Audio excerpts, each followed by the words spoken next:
아까 얘기를 좀 이어가려고 하는데요. 현재 지금 전 세계가 팬데믹이 어느 정도 가라앉았다. 그리고 정상적인 어떤 이제 생활로 돌아가야 된다라고 하는 주장을 하고 있습니다. 가장 대표적인 게 이제 유럽 국가들이 그렇고요. 미국도 6월 달부터 무리하게 돌린다고 하고 봉쇄 해제한다고. 아베도 지금 이제 6월 초에 봉쇄 해제를 본격적으로 선언을 하고 있어요. 우리는 봉쇄를 한 번도 해본 적이 없습니다, 여러분. 그러니까 우리가 제일 나은 거지, 따져놓고 보면. 근데 이제 이렇게 할 수밖에 없는 이유는 이제 경제적으로 너무 피해가 심각하기 때문이에요. 근데 문제는 오히려 지금 이게 확산이 본격적으로 시작된 나라가 있으니 이게 이제 남미 국가들이라는 겁니다. 일단 남미는 남반부잖아요. 우리가 지금 더워지기 시작하면서 코로나의 기세가 떨어지고 있지만 그쪽은 추워지기 시작했어요. 그렇죠? 이제 아마 가을 날씨 정도, 선선한 가을 날씨 정도 될 겁니다.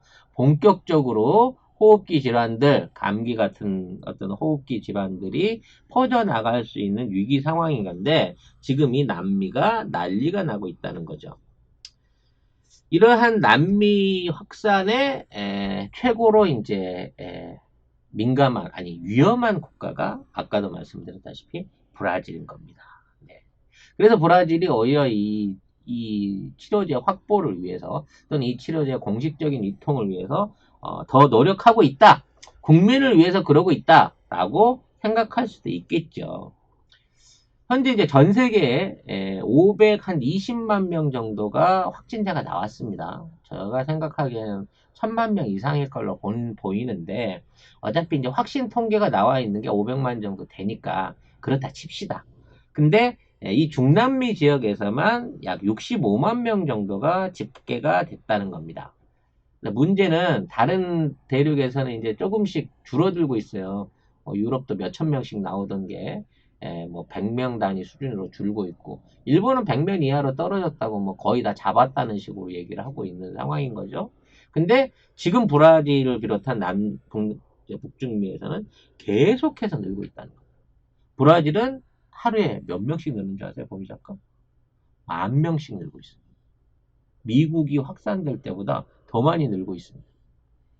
근데 문제는 브라질에는 그만한 저기가 없거든요. 그 검진 키트가 없거든요. 도대체 하루에 10,000명이 넘는 확진자가 늘어나고 있다는 통계는 어떻게 만드는 걸까요? 그냥 비슷한 상황을 보이는 사람은 그냥 확진자로 그냥 통계에 몰아넣지 않고서는 사실상 검사를 통해서 브라질이 하루에 10,000명 이상을 검진해낸다는 게 있을 수가 없는 거거든. 근데 아무튼 그렇대요. 지들 주장에. 그래서 벌써 이제 30만을 넘어서 가지고 본격적인 팬데믹에 들어갔다라고 난리를 치고 있습니다. 두 가지 경우로 볼 수 있겠죠. 실제 그렇게 의심 환자가 늘어나고 있는 상황. 아니면 뭔가 지원을 받기 위해서. 또는 뭔가의 다른 목적을 가지고 통계를 지금 증폭시키고 있는 상황. 어느 것인지는 모릅니다만 아무튼 그들은 엄청나게 많은 확진자가 늘고 있다라고 주장을 하고 있습니다.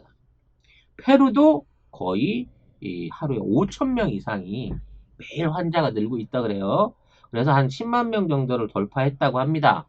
그러니까 이제 중국이 공식적으로 인정한 숫자가 한 8만 밖에 안 되기 때문에 8만 5천 밖에 안 되기 때문에 새빨간 거짓말이겠지만 지금 따져놓고 보면은 미국이 1등, 러시아가 2등인데 브라질이 현재 3등에서 지금 러시아를 제끼고 2등으로 치고 올라가려고 노력하고 있는 상황인 거죠. 그래서 이제 페루가 아까 말씀드린 대로 10만, 칠레가 6만, 멕시코가 6만, 뭐 이런 식으로 이제 확진자들이 늘어가고 있는 상황이라고 합니다. 그게 이 통계는요, 아까도 말씀드렸다시피 검진이 전혀 안 되고 있는 상황에서 통계이기 때문에 확진으로 판정하기는 힘듭니다. 문제는 이제 이게 본격화돼서 1, 2주 안에 사망자가 몇 명이나 나오느냐를 책임을 져야 된다는 거죠. 확인을 해야 된다는 거죠. 그래야 이 바이러스에 관련한 어떤 그 치명률을 알 수가 있습니다. 제첩국 사이소. 건강한 고향의 맛 화개장터 제첩국을 드셔보세요. 섬진강에서 직접 잡은 활 제첩을 가족 같은 넉넉한 인심과 정성으로 조리해서 넉넉한 건더기와 진한 국물 맛을 담았습니다. 010-8560-5265로 전화 주시면 송 작가의 고향 선배인 주인장이 친절하게 안내해 드립니다. 010-8560-5265 500g 2인분 냉동팩 10개를 5만 원에 배송해 드리는데요. 부추와 풋고추를 곁들이시면 더욱 맛이 좋아진답니다. 010-8560-5265 화개장터 제첩 쿡쿡쿡쿡. 미국은 공식적으로 인정하지 않지만 세계 병리학자들은 현재 전 세계 5종류의 변종 바이러스들이 돌고 있고 가장 치명률이 높은 게 유럽형 바이러스다. 그리고 이거는 증상을 잘 안 보여주기 때문에 그러니까 그 무증상 환자로 나타나는 케이스가 30% 이상 되기 때문에 근절시키기가 매우 힘들다라고 합니다. 우리나라 이태원 감염에 관련된 그 환자들이 이런 유럽형 변종의 모습을 보인다 그래갖고 걱정이 많이 되고 있어요. 왜 우리나라에 유럽형이 들어올 수가 있었을까요? 왜 이태원에서 유럽형 코로나가 발생을 했을까요? 미국. 네, 꼭 그렇게 단정 지을 수는 없습니다만 가장 합리적으로 의심해 볼 수 있는 사람이 미군인 겁니다. 왜냐면 그 최초의 그 발생자라고 여겨지는 철딱선이 없는 이 청년으로만 보기에는 이 청년이 유럽을 간 적이 없거든. 그러니까 뭐 우연히 유럽을 간 사람을 만나갖고 어떻게 됐는지까지는 모르겠지만 그냥 인천 강사라고 하세요. 아니 뭐 어찌 됐거나 지금 이 사람이 유럽 가서 이걸 얼마 온 거가 아니기 때문에 오히려 이태원 내부에서 자생하고 있던 바이러스가 그 시점에 맞춰가지고 폭발된 게 아닌가 싶어요. 근데 만약에 남미 쪽에도 이러한 상황이 된다 그러면 남미 사실 방역이 거의 불가능한 상황이라는 거죠. 일단 기본적인 마스크도 없고 검진 키트도 없고 치료약도 없기 때문에 진짜 난민은 뭐라 그러나 몸빵? 네.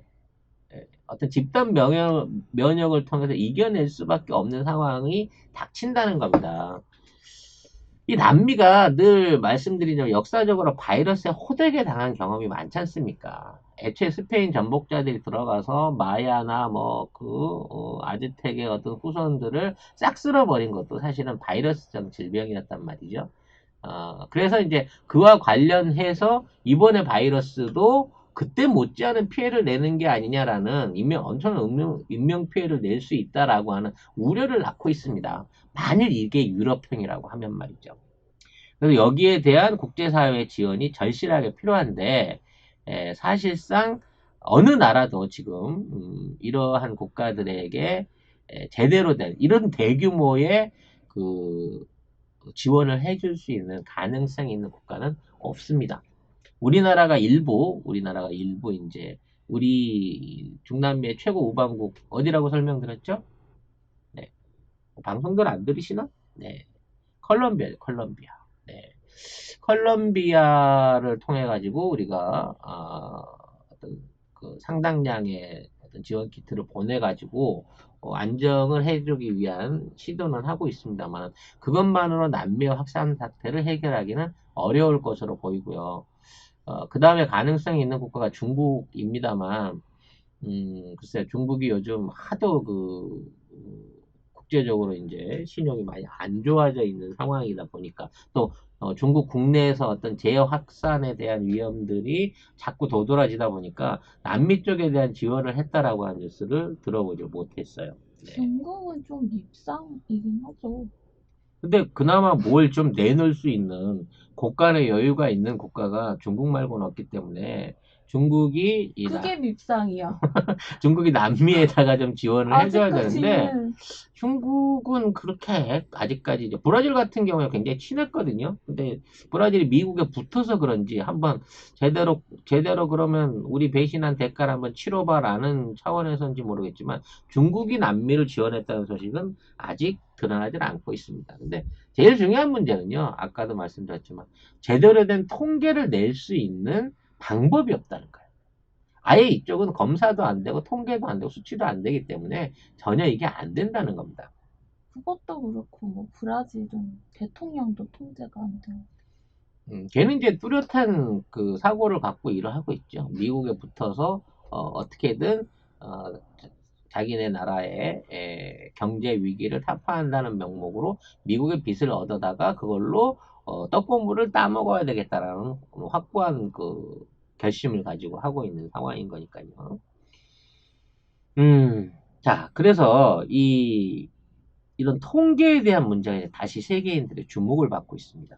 무슨 얘기냐면, 현재 전 세계적으로 자국민에 대한 감염률이라든지 뭐 치명률, 사망자 통계를 제대로 내고 있는 국가는 이른바 이제 OECD 국가들, 전 세계 한 20여 개에 달하는 OECD 국가들 정도나 이런 통계에 참여를 하고 있습니다.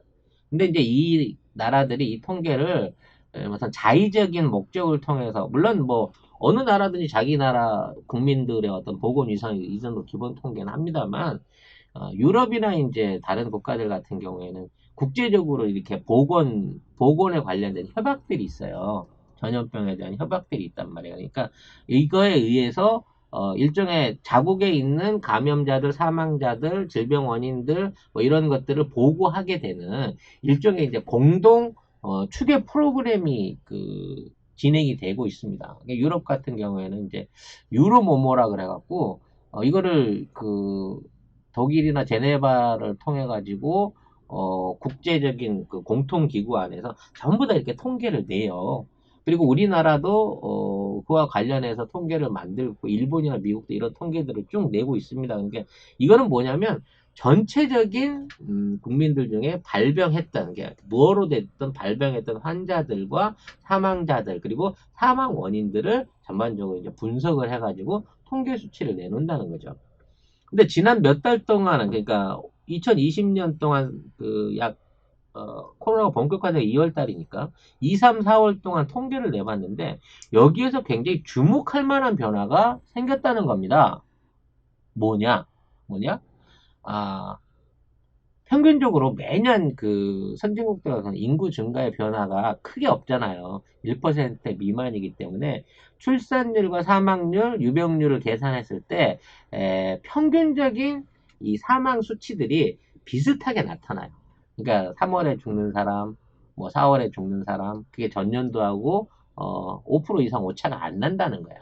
그리고 이런 연간 오차를 따져놓고 보더라도 그 정도 숫자가 일반적으로 쭉 그래프가 유지되는 게 정상인 건데 이번에는 코로나를 통해 가지고 이제 추가 발병자가 생겼으니까 평균치보다 사망 수치가 확 올라갔다는 거죠. 근데 이제 여기에 추가로 전체적인 사망자 그래프를 보니까 코로나로 추가한 사망자들을 빼더라도, 그러니까 이 사람이 코로나로 죽었어요 라고 하는 사람을 빼더라도 원인 불명으로 죽은 사람이 평상시보다 30% 이상이 높더라는 거예요. 그러니까 일상적으로 선진국이 갑자기 어느 날 질병이 생겨갖고 이제 죽는 사람이 생겼다고 했을 때 질병 없이 다른 걸로 해갖고 관련돼서 죽을 가능성은 거의 없어요. 왜냐면 선진국들은 원래 이런 생존의 어떤 사이클이라든지 사회보장이 또 방역이라든지 이런 의료가 공적으로 공급이 되고 평균적으로 유지가 되기 때문에 이게 어느 날 갑자기 사람이 확 죽는 거는 이해가 안 되는 상황인 거거든. 근데도 불구하고 이런 사망자 숫자의 변화가 뚜렷하게 보인다는 거는 이거는 사실상 코로나로 죽었다고 봐야 될 숫자들이 코로나 외적으로 잡혀 있다는 거야. 전체적인 사망자 안에. 가장 대표적인 경우가 뉴욕이에요, 뉴욕. 뉴욕에서, 지난 석 달 동안, 이제 평균적으로, 사망한 사람이, 이제, 그냥 지난 몇 년 동안의 평균 사망자가 한 1만 4천 명 정도라 그래요. 그러니까 뭐, 한 달에 뭐 한 4천 몇백 명씩 죽는 게 뉴욕시 안에서의 평균적인 사망자인데, 이번 3개월 동안은 3만 2천 명이 죽어서 거의 3배가 죽었어. 그러니까 이제 14,000명은 그냥 죽어야 될 사람이야 평균적으로. 그리고 까놓고 보면 2만 4천 명이 추가로 죽었단 말이야. 근데 코로나와 관련돼서 죽었다라고 집계되는 사람은 약 10,000명 정도 수준이라는 거지. 그러니까 14,000명 이상이 원인 불상으로 더 죽었는데 이 원인을 뭐로 볼 거냐? 코로나로 봐야 된다는 거예요. 왜? 뉴욕에 있는 사람이 작년과 다르게 갑자기 올해 들어서 갑자기 많이 죽을 이유가 생길 가능성이 별로 없잖아. 어디 그 아프리카나 무슨 어디 중앙아시아 이런 데 있으면 갑자기 뭐 패스트가 신규로 생겼다든지 토착병이나 뭐 말라리아가 갑자기 들어서 늘었다든지 이게 할 수 있는데 뉴욕에서는 이게 불가능한 상황인 거거든. 그래서 이게 조금 문제가 있는 것 같고요. 비슷한 경우에도 이제 영국 같은 경우에도 영국이 이제 유난히 많이 죽었어요.